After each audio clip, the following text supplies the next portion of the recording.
बिस्मिल्लाहिर्रहमानिर्रहीम। अस्सलाम वालेकुम स्टूडेंट। आई होप आप सब ठीक ठाक होंगे एंड लेक्चर्स को एंजॉय करते होंगे। आज के लेक्चर्स में हम कंप्यूटर कंपोनेंट्स को डिस्कस करेंगे, जो कि ऑलरेडी हम मेजर्स कंपोनेंट्स में कर भी चुके हैं। आज हमारा जो लेक्चर्स होगा उसी कंप्यूटर कंपोनेंट्स को हम और ही मज़ीद डिस्कस करेंगे डिटेल के साथ। उसके एग्ज़ाम्पल्स को भी हम डिटेल के साथ डिस्कस करेंगे विद ब्लॉक डायग्राम। तो चलो स्टूडेंट स्टार्ट करते हैं एंड अपनी लेक्चर्स को और आपके साथ डिस्कस करते हैं कंप्यूटर कंपोनेंट्स को। तो all of types of computer follow the same basic logical instruction. समझ आ रही है क्या होते हैं? हमारे पास same basic logical structure and perform the following 5 basic operation for converting raw input data into information useful to their user। तो जो हमारे पास 5 बेसिक्स ऑपरेशंस है जो कि हमारे पास raw input data into information useful form में उसने यूज़र के लिए कन्वर्ट करता है। तो वो हमारे पास कौन कौन से हैं आप देख सकते हैं टेबल्स में। सीरियल नंबर्स, ऑपरेशन एंड फिर हमारे पास उसका डिस्क्रिप्शन है। सीरियल नंबर 1 में आप देख सकते हैं हमारे पास टेक इनपुट, जिसको हम इनपुट यूनिट भी कहते हैं या इनपुट पार्ट भी कहते हैं। ये क्या करता है? The process of entering data and instruction and to the computer memory. ये हमारे पास कंप्यूटर मेमोरी में जो कुछ भी हम एंटर करते हैं उसको कंप्यूटर में एंट्री करने में मदद देता है। इसके ज़रिए से वो एंटर होता है। सेकंड है हमारे पास स्टोर डेटा, मतलब है कि saving data instruction so that they are available for processing as and when required. इसके बाद हमारे पास थर्ड है प्रोसेसिंग डेटा। ये परफॉर्म करता है, इसका जो डिस्क्रिप्शन में है क्या कहते हैं, ये परफॉर्म करता है ऑटोमेटिक जितने भी हमारे पास मैथमेटिकल कैलकुलेशन होती है, लाइक एडिशन आप करते हो, सब्सट्रैक्शन आप करते हो, मल्टीप्लिकेशंस करते हो, या आप लोग जो है ना डिवीजन या कोई भी मैथमेटिकल और फंक्शन परफॉर्म करते हो। एंड लॉजिकल ऑपरेशन होती है जिसमें आप जो है ना रिलेशनशिप्स को वो करते हो, आप कंपैरिजन करते हो कि ये ग्रेटर है, ये लेस देन है, ये इक्वल है on data in order to convert them into useful information। ये सारी चीज़ें हमारे पास बहुत ही अहम किरदार अदा करते हैं। हर स्टेप अपनी जगह पर अपनी अहमियत रखता है। इसके बाद हम आउटपुट इंफॉर्मेशंस को स्टडी करेंगे और इसका जो डिस्क्रिप्शन है कि the process of producing useful information or results for the user such as printed report और विजुअल डिस्प्ले। आपको पता है इसके थ्रू हमारे पास आउटपुट आ जाता है। अच्छा, जो लास्ट हमारे पास है और उसका जो ऑपरेशन होगा कंट्रोल द वर्क फ्लो। तो क्या कहते हैं कि direct the manner and sequence and which all of the above operations are perform. I hope student यहाँ तक आपको सारा कुछ क्लियर हो चुका होगा। अब थोड़ा सा ज़रा इस ब्लॉक डायग्राम पर आते हैं एंड इस ब्लॉक डायग्राम में आप देख सकते हो कि हमारे पास कंप्यूटर के कौन से अहम पार्ट्स है जिसके थ्रू हम जो है ना एक रॉ मटेरियल्स को एक यूजफुल फॉर्म में लेते हैं। मीन डेटा से हम इंफॉर्मेशन तक जब जाते हैं तो ये कौन कौन से स्टेप्स जो है ना हम उसको फॉलो करते हैं जो हमें एक इंफॉर्मेशन मिल जाता है। तो आप लोगों के साथ ऑलरेडी मैं ये डिस्कस कर भी चुकी हूँ और ये जो है ना हमारे पास बेसिकली 4 पार्ट्स है कंप्यूटर्स के, जिसमें हम ये 5 ऑपरेशंस को परफॉर्म करते हैं।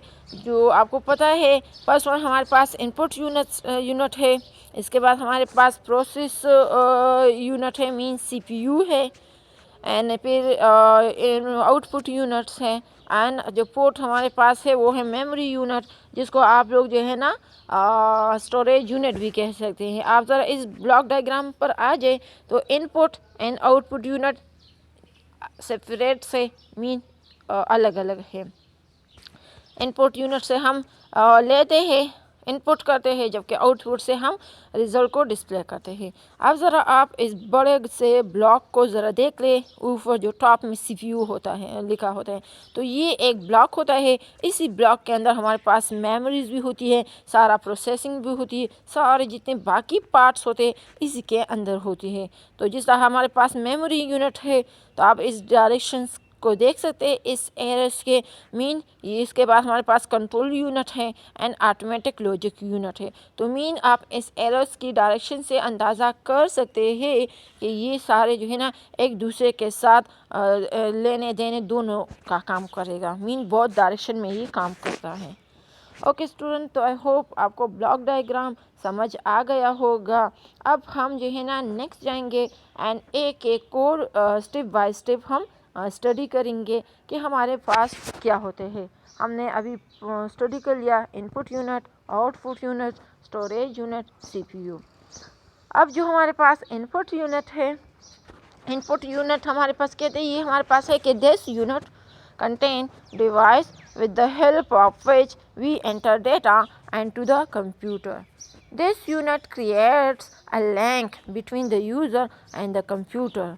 The input devices translate the information into a form understandable by the computer. Clear है? Following are some of the important input devices which are used in a computer. नीचे आपके पास चंद जो इनपुट डिवाइसेस है, जिसमें हमारे पास है कीबोर्ड, माउस जो कॉमनली यूज़ की जाते हैं, joystick, light pen, track ball, scanner, graphic tablet, microphone, magnetic ink card reader जिसको हम शॉर्टकटली MICR से ही रिप्रेजेंट करते हैं, optical character reader OCR, bar code reader. समझ आ रही है? Okay. And optical mark reader OMR। तो आई होप यहाँ तक तो क्लियर हो चुका है कि हमारे पास इनपुट यूनिट क्या है एंड इसके हमारे पास जो इनपुट डिवाइस थे तो उसके नाम भी मैंने बता दिए हैं। अब हम जो करेंगे, अब एक एक इनपुट डिवाइसेस को आपके साथ डिस्कस करेंगे। हमारे पास जो है ना हर इनपुट डिवाइसेस का क्या रोल है या क्या क्या होती है। तो फर्स्ट स्टार्ट करते हैं हम कीबोर्ड से। Keyboards as the most common and very popular input devices which help to input data to the computer. The layout of the keyboard is like that of the traditional typewriter, although there are some additional keys provided for performing additional function. आप लोग keyboard तो आपको जानते भी है, आप देख सकते हैं आपके पास कीबोर्ड्स का पिक्चर्स है। समझ आ रही है ना? इसमें हमारे पास क्या होते हैं, डिफरेंट टाइप्स ऑफ कीबोर्ड फिर हमारे पास इसमें होते हैं, लेकिन सारे थोड़े से ज़रा बस और पर इसी तरह बटन होते हैं। Keyboards are of two size, one is 84 keys और वन इज़ 101/102 कीज। समझ आ रही है? हमारे पास दो तरह के होते हैं, एक में हमारे पास 84 की होती है तो दूसरे में हमारे पास कभी 101 तो 102 इस तरह होती हैं। But now keyboard with the 104 key और 108 key are also available for Windows and internet. समझ आ रही हैं? पहले तो हमारे पास जितनी थी और फिर आजकल जो हमारे पास और भी कीज़ का इजाफा हुआ है तो हमारे पास ये हैं। अच्छा स्टूडेंट, ये तो हमारे पास था कीबोर्ड। अब हम ज़रा एक दूसरे जो हमारे पास इनपुट डिवाइस है उस पर जाते हैं, जो कि हमारे पास माउस, आप पिक्चर्स को देख सकते हैं। Mouse is the most popular pointing device. It is a very famous cursor control device having a small palm size box with a round ball as at its base, which sends the movement of the mouse and send corresponding signal to the CPU when the mouse button are pressed. Generally, it has also two button. समझ आ रहे, एक left button होती है, एक हमारे पास right button होती है।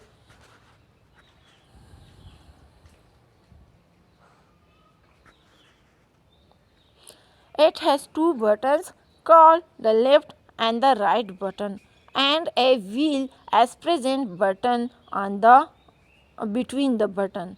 A mouse can be used to control the position of the cursor on the screen, but it cannot be used to enter text into the computer. Okay student, आप ज़रा देख सकते हैं ये आपके पास माउस का पिक्चर्स है। तो अभी थोड़ा सा ज़रा हम एडवांटेजेस पर आएंगे माउस के, कि हमारे पास जो माउस है इसके हमारे पास एडवांटेजेस क्या है। तो क्या है इसके हमारे पास एडवांटेजेस है कि माउस जो है easy to use, not very expensive, mean 100 में 200 में आपको मिल जाता है बहुत ही आसानी के साथ, एंड ईजीली भी है हर लिहाज से, and move the cursor faster than the arrow key of the keyboard। एक तो हम जो है ना जो मूवमेंट करते हैं डायरेक्शन वाइज, तो वो हम एरोस को यूज़ करते हैं कीबोर्ड के, तो वो ज़रा स्लो प्रोसेस होता है। तो जब हम इस माउस को यूज़ करते हैं तो इससे हमारे पास वो काम बहुत ही जल्दी हो जाते हैं। ओके स्टूडेंट, नेक्स्ट जाएंगे। नेक्स्ट इनपुट के जो हमारे पास डिवाइस है उसको डिस्कस करेंगे, जो हमारे पास है जॉयस्टिक। आप इस पिक्चर्स को देख सकते हैं जिसको हम ज़्यादातर गेम्स में यूज़ करते हैं।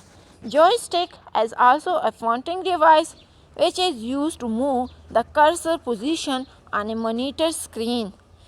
It is a stick having a spherical ball at its both lower and upper ends. The lower spherical ball moves in a socket. The joystick can be moved in all four directions. The function of the joystick is similar to that of a mouse. It is mainly used in computer-aided designing, जिसको shortcut cat ही represent करते हैं, and playing computer game. Okay, next हमारे पास है light pin. Next हमारे पास जो input है वो हमारे पास है लाइट पिन। पिक्चर्स आप देख सकते हैं। Light pen as a pointing device similar to a pen, it is use to select a display menu item or draw pictures on the monitor screen. It consists of a photocell and an optical system placed in a small tube. When the tip of a light pin is moved over the monitor screen and the pin button is pressed, its photocell sensing element detect the screen location and send the corresponding signal to the CPU. I hope students light pin की समझ आ चुकी होगी। हम अब next जाएंगे and next एक और input device को डिस्कस करेंगे, जो कि हमारे पास है बल।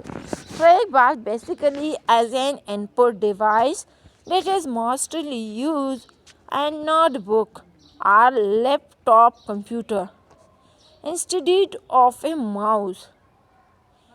This is a ball which is half injured, and by moving finger on the ball, the pointer can be moved. Since the whole device is not moved, a trackball requires less space than a mouse. A trackball comes in various shapes like a ball, a button, or a square. Okay. अब next हम output input device को study करेंगे। जो दूसरा हमारे पास input device है वो हमारे पास है स्कैनर। आप पिक्चर्स को देख सकते हैं। Scanner basically as an input device which works more like a photocopy machine. It is used when some information is available on paper and it is to be transferred to the hard disk of the computer for further manipulation. तो उसके लिए फिर हम इस जो है ना scanners को यूज़ करते हैं और हमारे पास जो भी हार्ड में इंफॉर्मेशन होते हैं उसको हम सॉफ्ट में लेते हैं। और ये सामने आपके पास जो है ना स्कैनर है, यहाँ यू ब्लू शीशास हैं, वहाँ पर हम पेज को रखते हैं एंड इस ऊपर वाले पार्ट्स को उसके ऊपर जो है ना पेस्ट करते हैं। तो फिर हमारे पास जो है ना वो पेस्ट मीन जो हो पेपर का जो चीज़ हम जो इंफॉर्मेशन करते होता है उसको हम स्कैन करते हैं। अच्छा, इसके अलावा हमारे पास scanner capture image from the source which are then converted into digital form that can be stored on the disk. These images can be edited before they are printed. Okay. इसके बाद हमारे पास दूसरा है इनपुट डिवाइसेस, जिसको आप लोग डिजिटाइजर्स भी कहते हैं। Digitizers as an input device which convert along information into digital form. Digitizers can convert a signal from the television or into a series of numbers that could be stored in a computer. They can be used by the computer to create a pictures of whatever the camera had been pointed at. This is also known as the tablet or graphics. Tablet as it convert graph and pictorial data into binary inputs. A graphic tablet as digitizers as used for fine work of drawing and image manipulation application. आपके पास pictures भी सामने नज़र आ रहा है, हमारे पास एक डिजिटाइजर्स हैं। इसके बाद तो हम आगे जाएंगे, कुछ और ही इनपुट डिवाइस को स्टडी करेंगे जो कि आप जानते भी हैं। हमारे पास और जो इनपुट डिवाइसेस है उसमें एक है माइक्रोफोन।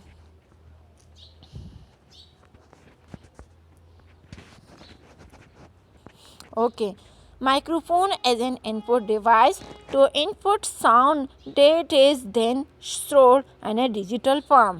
क्लियर है? आपके सामने जो पिक्चर्स है ये एक माइक का है, मीन माइक्रोफोन का है। अच्छा, क्या होता है हमारे पास? The microphone as use for various application such as adding sound to a multimedia presentation और फॉर मिक्सिंग म्यूज़िक। ओके, इसके बाद हमारे पास दूसरा जो है वो हमारे पास है magnetic ink card reader MICR। सामने आपके पास यही मशीन्स भी है MICR का। MICR input device as generally used in bank as there are large number of checks to be processed every day. इसका ज़्यादातर जो एप्लीकेशंस है, जो यूजेस है वो हमारे पास बैंक्स में होता है। The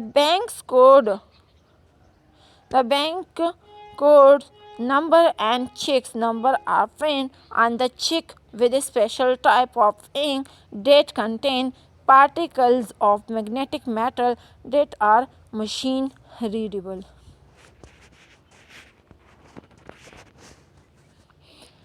Okay, क्या होते हैं?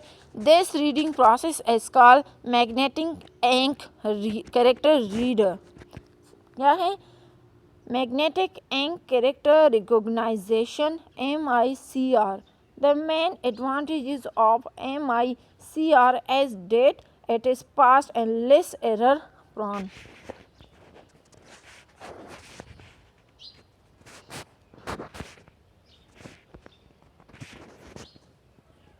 ओके, ऑप्टिकल कैरेक्टर रीडर है। Optical character reader and barcode character reader ज़्यादातर हम इसको स्पेशल कामों के लिए यूज़ करते हैं।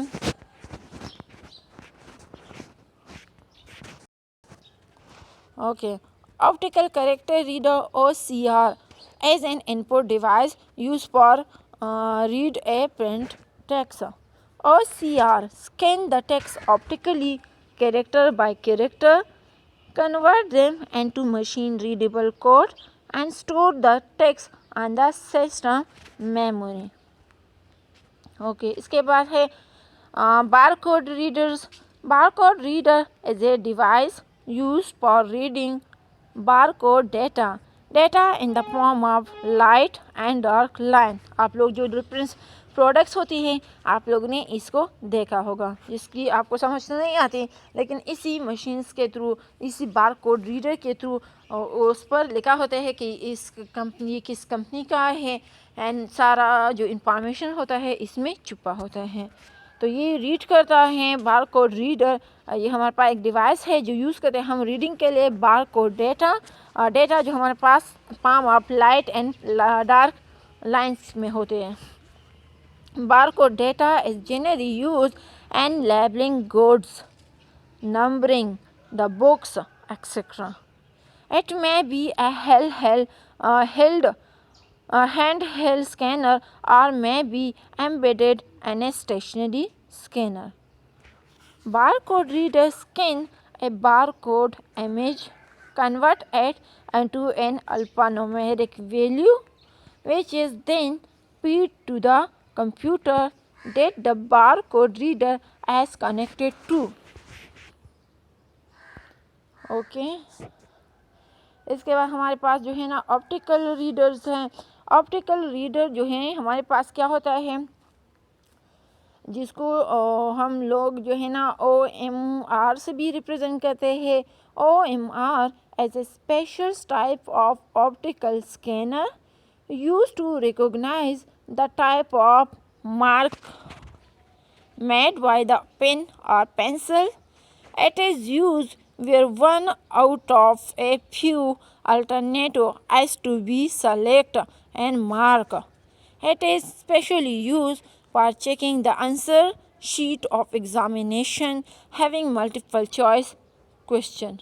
क्लियर है, इसके लिए हम इसको यूज़ करते हैं। तो आई होप स्टूडेंट आपको इनपुट्स की जितने भी डिवाइसेस थी हमने आज स्टडी के लिए आपको समझ आ रहे होंगी। अब कंप्यूटर के दूसरे पार्ट्स को डिस्कस करेंगे। उसके जो हमारे पास डिफरेंट डिवाइसेस हैं उन सारों को अभी हम डिस्कस करेंगे। तो हमारे पास है CPU, जिसको सेंट्रल प्रोसेसिंग यूनिट हम कहते हैं। CPU is considered as the brain of the computer. CPU perform all types of data processing operation. It stores data, intermediate result, and instruction program. It controls the operation of all parts of the computer. Central Processing Unit CPU consists of the following features. First one है CPU as considered as the brain of computer.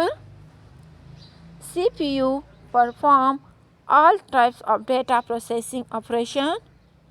It store data, intermediate result, and instruction program. It controls the operation of all parts of the computer. ये तो चंद हमारे पास CPUs की features थी, characteristics थी। अब थोड़ी सी ज़रा आपके सामने जो नज़र आ रहा है ये हमारे पास चिप्स है। ऐसे ये CPU का जो हमारे पास चिप्स होता है ये है मीन वो प्रोसेसर का चिप्स हैं। अच्छा, ये क्या है कि CPU eight self has following 3 component. इसके अगेन हमने जो डिवीज़न की है तो वो हमारे पास 3 कंपोनेंट्स है। जो 3 कंपोनेंट्स है इसमें एक हमारे पास है memory, or storage, control unit and ALU automatic logic unit. आप लोग ऑलरेडी जानते हैं हमारे पास CPU को डिवाइड किया है एंड तो 3 पार्ट्स। वन इज़ हमारे पास जो है ना क्या है ALU है, दूसरा हमारे पास जो है ना CU है, एंड थर्ड हमारे पास जो है ना मेमोरी यूनिट है। ऊपर आप लोगों ने डायग्राम जो था ब्लॉक डायग्राम, आप ज़रा देख सकते हैं ना, इस ब्लॉक डायग्राम में आप इस CPU की डिवीज़न को देख सकते हैं। मेमोरी यूनिट है, कंट्रोल यूनिट है एंड ऑटोमेटिक लॉजिक यूनिट है। अब हर एक पार्ट्स का क्या रोल होता है, इसका क्या मतलब होता है, इसको आगे जो है ना हम डिस्कस करेंगे बहुत ही डिटेल के साथ एंड स्टेप बाय स्टेप। थोड़ा सा ज़रा यहाँ होला सब बता दूँ। इनपुट यूनिट हमारे पास वो होता है जिसमें हम डेटा जो है ना इनपुट करते हैं कंप्यूटर में। आउटपुट यूनिट हमारे पास जो रिज़ल्ट हमें डिस्प्ले होता है ये हमारे पास आउटपुट यूनिट के थ्रू होता है। इसके अलावा हमारे पास जो CPU के 3 पार्ट्स हैं, तो जो CPU के जो 3 पार्ट्स हैं वो हमारे पास एक है मेमोरी यूनिट है, दूसरा हमारे पास है कंट्रोल यूनिट है एंड थर्ड हमारे पास जो है ना ऑटोमेटिक लॉजिक यूनिट है।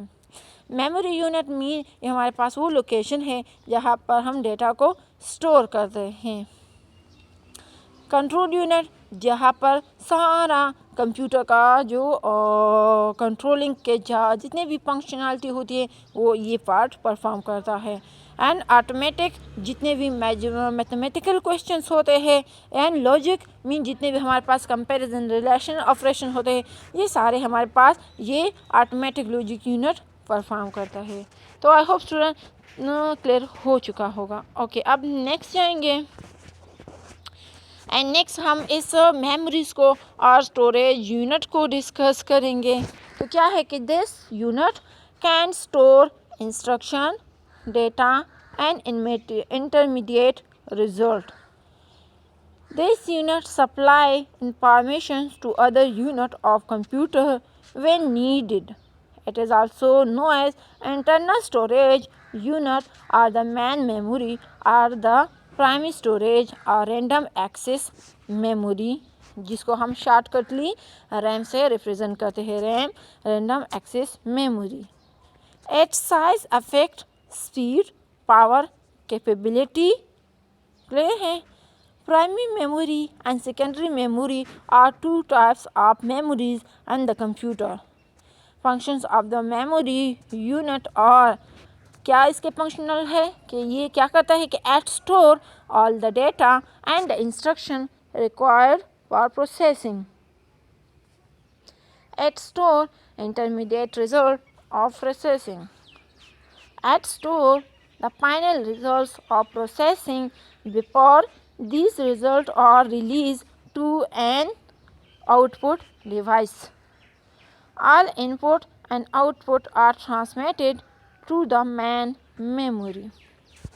ओके स्टूडेंट, ये तो हमारे पास थी मेमोरी। अब हम आगे जाएंगे एंड कंट्रोल यूनिट को डिस्कस करेंगे। हमारे पास कंट्रोल यूनिट जो है ना वो क्या है एंड इसमें हमारे पास क्या क्या चीज़ें होती हैं।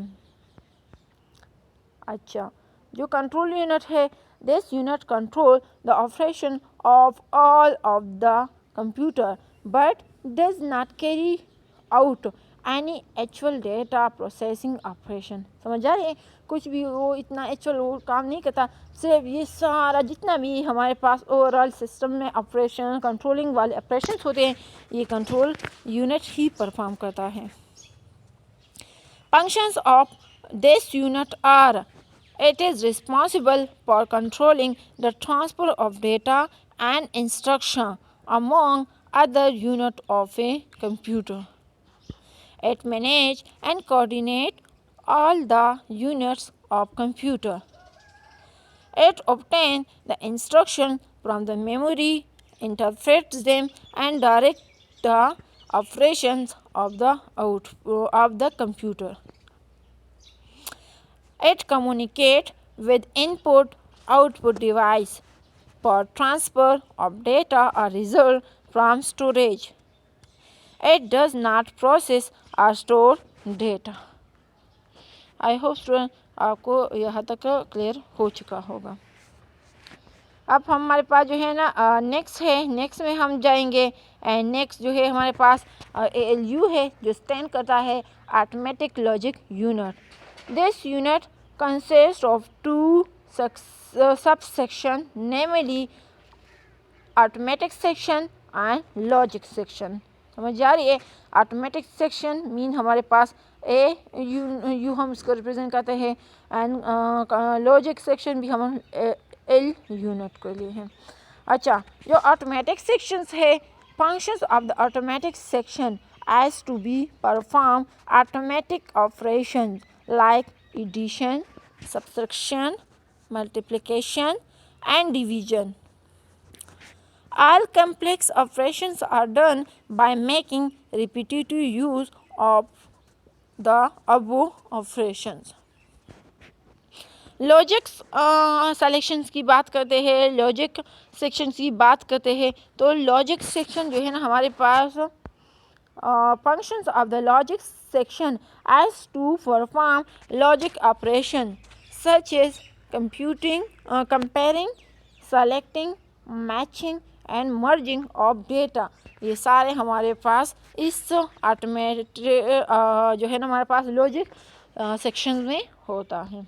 ओके स्टूडेंट, नेक्स्ट आएंगे. नेक्स्ट हम जो है ना हमारे पास जो कंप्यूटर का दूसरा थर्ड पार्ट है जिसको हम आउटपुट यूनिट भी कहते हैं, उसी को डिस्कस करेंगे with example and in detail. तो आउटपुट यूनिट हमारे पास है कि the output unit consist of devices with the help of which we get the information from the computer. This unit is a link between the computer and the user. Output devices translate the computer's output into a form understandable by the user. Following are some of the important devices used in a computer like monitors, graphics, plotter and printer. ये हमारे पास outputs के difference devices हैं and इसी में बहुत सारे और भी डिवीजन्स हैं. ओके चलो स्टूडेंट, हम अभी एक एक को स्टेप बाय स्टेप डिटेल के साथ डिस्कस करते हैं ताकि आपको आउटपुट के डिवाइसेस क्लियर हो जाए.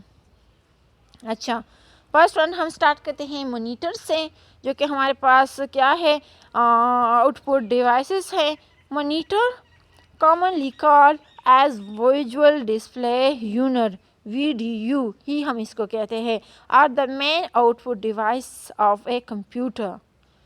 It form image from tiny dots called pixel that are arranged in a rectangular form. The sharpness of the image depends upon the number of pixels. There are two kinds of viewing screen monitor जो हमारे पास है. एक है cathode ray tube CRT, एक हमारे पास screen जो है, दूसरा है फ्लैट पैनल डिस्प्ले. अब हमारे पास CRT क्या होते हैं, फ्लैट पैनल डिस्प्ले क्या होते हैं, किस तरह होता है, इसको अभी हम डिटेल में जाएंगे. फर्स्ट स्टार्ट करते हैं cathode ray tube CRT monitor. The CRT display is made of small picture element called pixel. The smaller the pixel, the better the image clarity or resolution. It takes more than one illuminated pixel to form a whole character, such as the letter E and the word help. Okay तो आपके सामने जो cathode ray tube CRT monitors होते हैं वो उसका picture सामने नज़र आ रहा है. ओके ये क्या करता है, a finite number of character can be display on a screen at once. The screen can be divided into a series of character box. Fixed location on the screen where a standard character can be placed. Most screens are capable of displaying 80 characters of data horizontally and 25 lines vertically. There are some disadvantages of CRT जो हमारे पास है कि large in size, दूसरा है high power consumption. तो ये हमारे पास इसके डिसएडवांटेजेस हैं। इसके बाद हम नेक्स्ट जो मैम मॉनिटर का टाइप है उसके डिस्कस करेंगे, जो कि है फ्लैट पैनल डिस्प्ले मॉनिटर, जो हमारे पास एलसीडी टाइप्स के होते हैं। तो इसमें हमारे पास क्या होते हैं है कि the flat panel display refer to a class of video device that have reduced volume, weight and power requirement in comparison to the CRT. You can hang them on wall or wear them on your wrist. Current use of the flat panel display include calculators, video games, monitor, laptop computer and graphic display. The flat panel display is divided into two categories. One is emissive display, second is non-emissive display. emissive display और non-emissive display को अभी discuss करते हैं कि ये होते क्या होते हैं। तो emissive display are the device that convert electrical energy into light. For example, plasma panel and LED light emitting diodes. इसके बाद हमारे पास नॉन इमेसिव डिस्प्ले है। Non emissive display use optical effects the convert sunlight और light from some other source and to graphics pattern. For example LCD liquid crystal device. I hope student आपको monitors के जो different types है उसकी समझ आ चुकी होगी। आजकल जितना हम यूज़ करते हैं पहले हम जो है ना वो पिछले वाले यूज़ करते हैं, आजकल ये एलसीडी टाइप्स ही ज़्यादा यूज़ करते हैं। ओके, अब जो है हम दूसरा जो है ना हमारे पास आउटपुट डिवाइसेस, जो कि है printer. Printer as an output devices which is use to print information और पेपर। समझ आ रही है, जो पेपर पर हम इसका इंफॉर्मेशन जो है ना प्रिंट करने के लिए यूज़ करते हैं। There are two types of printer, one is impact printer and second is non impact printer.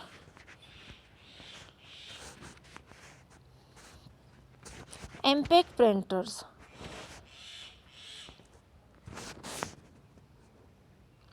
impact printer prints the character by striking them on the ribbon which is then pressed on the paper. इसका सारा procedure इस तरह होते हैं।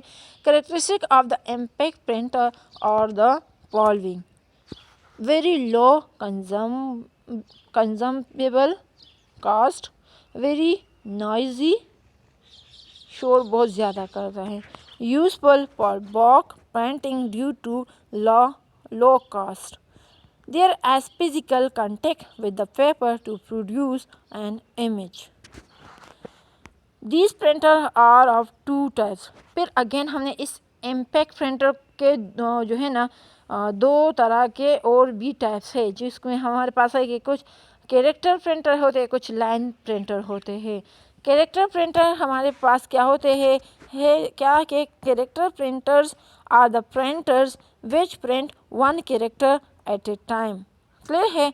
तो again हमने इसी को और भी डिवाइड किया है। These are further divided into two types, one is dot matrix printer, जिसको हम DMP रिप्रेजेंट करते हैं, एंड ए सिविल प्रिंटर। तो अब डॉट मैट्रिक्स प्रिंटर क्या कहते हैं कि in the market one of the most popular printer is dot matrix printer. These printers are popular because of their ease of printing and economical price. Each character printed as in the form of pattern of dot, and it consists of a matrix of pins of size 5 steric 7, 7 steric 9 and 9 steric 7 or 9 steric 9. which come out to form a character, which is why it is called dot matrix printer. जो कि आपके सामने ये dot matrix printer नज़र आ रहा है, ये हमारे पास आजकल इतने नहीं होते, लेकिन पुराने आप देख सकते हैं हमारे लैब में जो पड़े हैं। तो ये हमारे पास डॉट मैट्रिक्स प्रिंटर है। अब थोड़ी सी ज़रा हम इसके एडवांटेजेस एंड डिसएडवांटेजेस को भी स्टडी करेंगे। हमारे पास जो डॉट मैट्रिक्स प्रिंटर्स है इसके कुछ एडवांटेजेस हैं। तो एडवांटेजेस में ये है कि ये इनएक्सपेंसिव है, वाइडली यूज है, other language character can be printed. इसके अलावा हमारे पास इसके कुछ डिसएडवांटेजेस भी है। डिसएडवांटेजेस में ये है कि स्लो स्पीड है एंड पुअर क्वालिटी है। तो इसलिए आजकल जो है ना हमारे पास कुछ एडवांटेजेस है, कुछ इसका डिसएडवांटेजेस हैं, तो इसलिए हम ज़्यादातर लोग इसको अभी यूज़ नहीं करते। ओके स्टूडेंट, इसके बाद हमारे पास दूसरा है जिसको हम डेसी व्हील्स भी कहते हैं। ये क्या होता है कि head is lying on a wheel and pens corresponding to characters are like petal of daisy flower, which is why it is called daisy wheel printer. आप इसके जो शेप है, इसका जो पिक्चर्स है, इससे अंदाज़ा कर सकते हैं। इसके अंदर हमारे पास एक व्हील होता है। अच्छा, these printer are generally used for word processing and office that require a few letters to be sent here and there with very nice quality. अच्छा, इसके भी हमारे पास कुछ एडवांटेजेस डिसएडवांटेजेस हैं। जो एडवांटेजेस है कि मोर रिलायबल देन DMP, जो पिछला वाला हमने बात की डॉट मैट्रिक्स प्रिंटर, उसके लिहाज से ये हमारे पास मोर रिलायबल है, बेटर क्वालिटी है and fonts of character can be easily change. और इसके जो हमारे पास फॉन्ट्स ऑफ कैरेक्टर है उसको भी हम इजीली चेंज कर सकते हैं। अब इसके हमारे पास कुछ डिसएडवांटेजेस हैं। डिसएडवांटेजेस है कि slower than dot matrix printer DMP, noisy है एंड मोर एक्सपेंसिव है than DMP। I hope student आपको यहाँ तक समझ आ चुका होगा। अब हम जो है कंप्यूटर के जो हमारे पास पोर्ट पार्ट है इम्पॉर्टेंट, वो हमारे पास कंप्यूटर जो मेमोरीज है उसको डिस्कस करेंगे कि मेमोरीज क्या होती है। हमारे पास डिफरेंट टाइप्स ऑफ मेमोरी जो CPU में है वो क्या है। तो चलो स्टार्ट करते हैं फर्स्ट मेमोरी से। A memory is just like a human brain. It is used to store data and instruction. Computer memory is the storage space in the computer where data is to be processed and instructions required for processing are stored. The memory is divided into large number of small parts called cell. Each location or cell has a unique address which varies from 0 to memory size -1. For example, if the computer has 64 kilowords, then this memory unit has 64 static 1024, जो कि हमारे पास total 65,536 memory location बन जाती है। The address of these locations varies from 0 to 65,535. Memory is primarily of three types. One is cache memory, second is primary memory, जिसको second name हम main memory भी कहते हैं, एंड थर्ड हमारे पास है सेकेंडरी मेमोरी। ओके, अब इस तीनों को डिस्कस करेंगे डिटेल के साथ कि हमारे पास क्या होते हैं। फर्स्ट स्टार्ट करते हैं कैशेज मेमोरी से। Cache memory as very high speed semiconductor memory which can speed up the CPU. It acts as a buffer between the CPU and the main memory. It is used to hold those parts of data and program which are most frequently used by the CPU. The parts of data and program are transferred from the disk to cache memory by operating system, from where the CPU can access them. तो आपके सामने जो नज़र आ रहा है हमारे पास cash memories हैं, सही है। एंड इसकी आप लोगों ने कैरेक्टरिस्टिक्स भी स्टडी करे कि हमारे पास क्या है। अब थोड़ी सी ज़रा हम कैश मेमोरी की एडवांटेजेस को स्टडी करेंगे कि हमारे पास इसके क्या क्या फ़ायदे हमें हासिल हैं। The advantages of cache memory are as follow. Cache memory is faster than main memory. It consumes less access time as compared to main memory. It stores the program that can be executed within a short period of time. It stores data for temporary use. ये हमारे पास चंद advantages थे caches memory के। I hope समझ आ चुका होगा।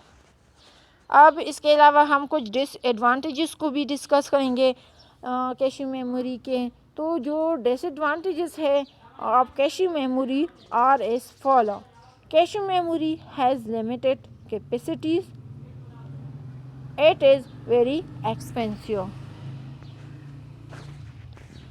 Okay, अब जो है ना हम नेक्स्ट जाएंगे एंड प्राइमरी मेमोरी को, जिसको आप लोग सेकंड नेम बोलते हो मेन मेमोरी, उसी को डिस्कस करेंगे। Primary memory hold only those data and instruction on which the computer is currently working. It has a limited capacity and data is lost when power is switched off. It is generally made of semiconductor devices. These memories are not as fast as register. The data and instruction required to be processed reside in the main memory. It is divided into two subcategories, RAM and ROM. और आपके सामने जो picture नज़र आ रही ये हमारे पास RAM के pictures हैं। अच्छा, characteristics of the main memory जो है वो हमारे पास क्या है, तो these are semi conductor memories. It is known as the main memory, usually volatile memory. Data is lost and case power is switched off. It is the working memory of the computer, faster than secondary memory. A computer cannot run without the primary memory. इसके बाद हम second जाएंगे, secondaries memory को discuss करेंगे।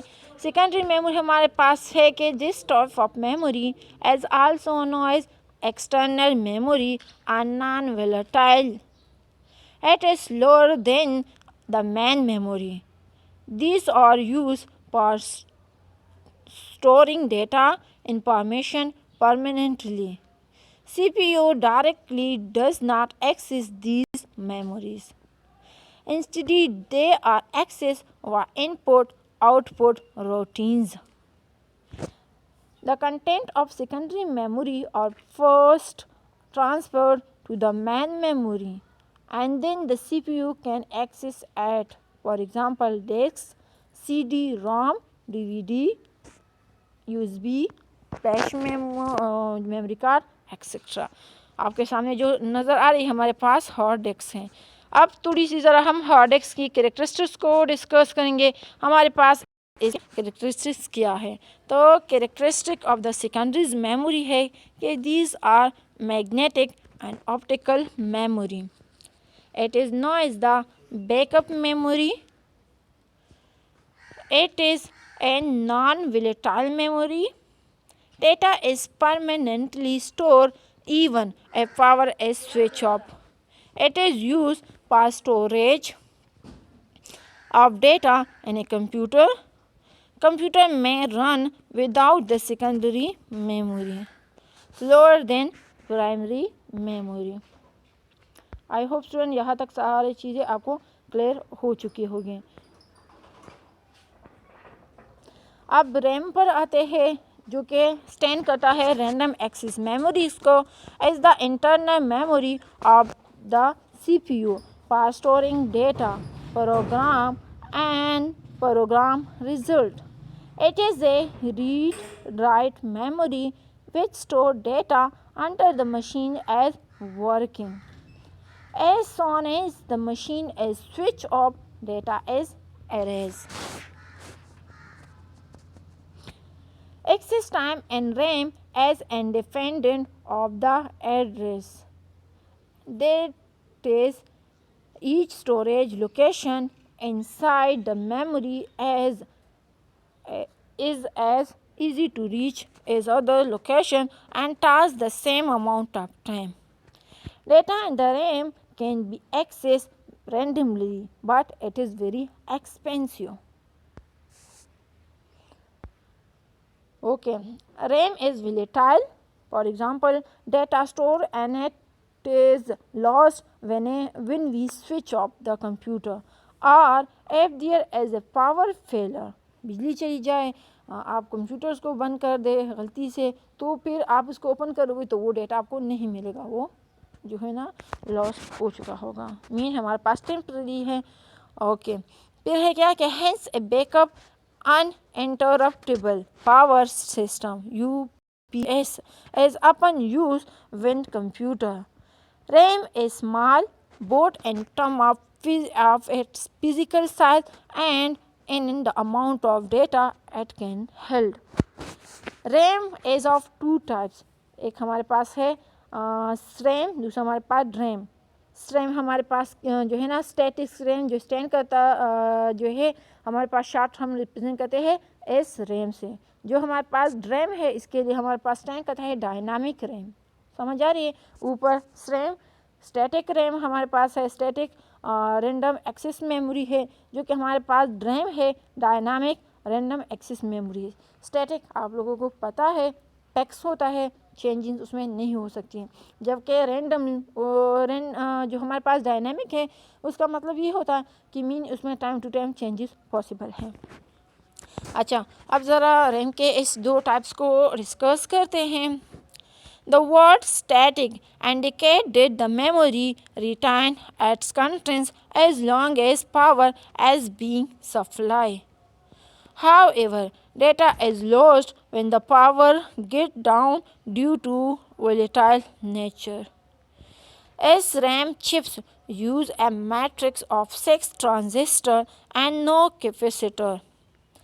Transistors do not require power to prevent leakage, so SRAM need not be refreshed on a regular basis. समझ आ रही है? मीन रिफ्रेश की ज़रूरत नहीं होती, मीन जो भी होता है वो फिक्स होता है. There is extra space in the matrix. Hence, SRAM use more chips than DRAM for the same amount of storage space, making the manufacture cost higher. SRAM is thus used as caching memory and has very fast access. Characteristics of static RAM करेंगे. हमारे पास इसके characteristics क्या है? तो first one हमारे पास जो इसके characteristics आते हैं वो हमारे पास है लॉन्ग लाइफ. रैम का हमारे पास लाइफ जो है ना वो लॉन्ग होता है. नो नीड टू रिफ्रेश, ना हमारे पास जो है ना इसका रिफ्रेश करने की ज़रूरत होती है. दूसरा है फास्टर होता है. स्टैटिक रैम की हम बात करें, समझ आ रही हैं? अच्छा, use as a cache memory भी हम करते हैं. लार्ज साइज़ में होती है, एक्सपेंसिव होता है एंड हाई पावर कंजप्शन होता है. आई होप आपको स्टैटिक रैम की समझ आ चुकी होगी. इसके बाद हम डायनामिक रैम की बात करेंगे, रैम की बात करेंगे. Dynamic RAM DRAM unlike SRAM must be continually refresh in order to maintain the data.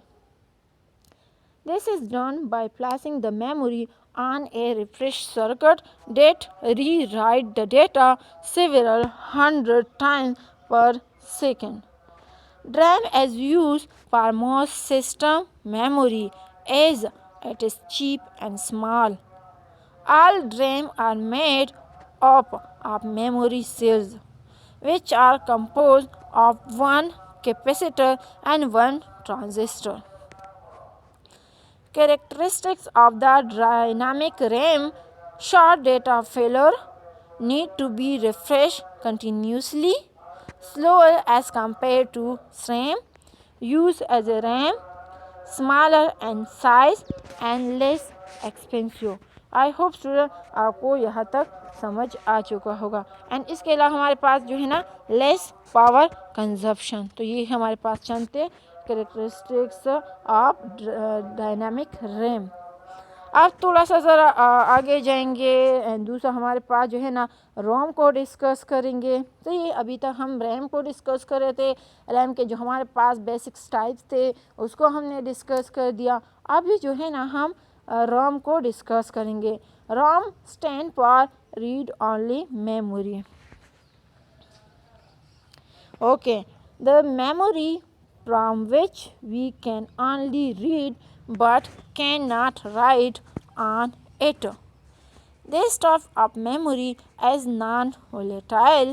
The information is stored permanently and this memories during manufacture. A ROM stores such instructions that are required to start a computer. These operations as referred to as bootstrap. ROM chips are not only used in the computer but also in other electronic items like washing machine and microwave oven. इसमें हम इसको use करते हैं रोम को.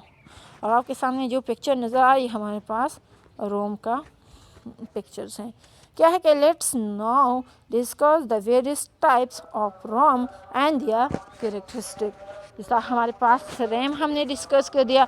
RAM के हमारे पास basically दो types थे, स्टैटिक रैम, डायनामिक रैम. इसी तरह रोम के भी हमारे पास बहुत सारे टाइप्स होते हैं. तो उसमें हमारे पास एक है एम रोम मीन मास्क रोम है. दूसरा हमारे पास प्रोग्राम रीड ओनली मेमोरीज हैं, तो ये प्रोम है. तो हमारे पास है ई प्रोम है, erasable program read only memory हैं. इसके बाद हमारे पास है double E PROM mean electrical erasable program read only memory है. तो ये हमारे पास सारे टाइप्स है रोम के. इसको हम स्टेप बाय स्टेप अभी डिस्कस करेंगे. ओके, स्टार्ट करते हैं एम रोम से, जो कि स्टैंड करता है मास्क रोम. रोम तो आप लोग जानते हो ना, read only memory. Okay, the M ROM क्या है कि the very first ROM were hardwire device that contain a free program set of data or instruction are known as mask ROM, which are inexpensive. Programmable read only memory stand करता है. PROM as read only memory that can be modified only once by a user. The user buy a blank PROM and enter the desired content using PROM program. Inside the PROM chips, there are small fuse which are burnt often during programming. It can be programmed only once and it not erasable. Okay, इसके बाद हमारे पास है E PROM erasable and programmable read only memory stand करता है. E PROM can be erase by exposing it to ultraviolet light for a duration of up to 40 minutes. Usually, an EEPROM eraser achieve this function. During programming, an electrical charge is trapped in an insulated gate region. The charge is retained for more than 10 years because the charge has no leakage path. For erasing this charge, ultraviolet light is passed through a quartz crystal windows lid. This exposure to ultraviolet light dissipates the charge. During the normal use, the quartz lid is sealed with a sticker. तो आई hope student आपको इसकी समझ आ चुकी होगी। इसके बाद हम रोम का दूसरा टाइप्स पढ़ेंगे जो कि हमारे पास है ई प्रोम। स्टैंड करता है electrically erasable and program read only memory. Electrical erasable and program read only memory as program and erase electrically. It can be erased and reprogrammed about 10,000 times. Both erasing and programming take about 4 to 10 milliseconds. An EEPROM any location can be selectively erased and programmed. EEPROM can be erased one byte at a time rather than erasing the entire chips. Hence, the process of reprogramming is flexible but slow.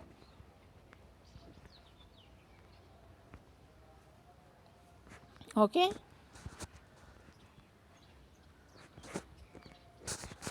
अब थोड़ा सा आगे जाएंगे and advantages of ROMs को discuss करेंगे। The advantages of ROM are as follow.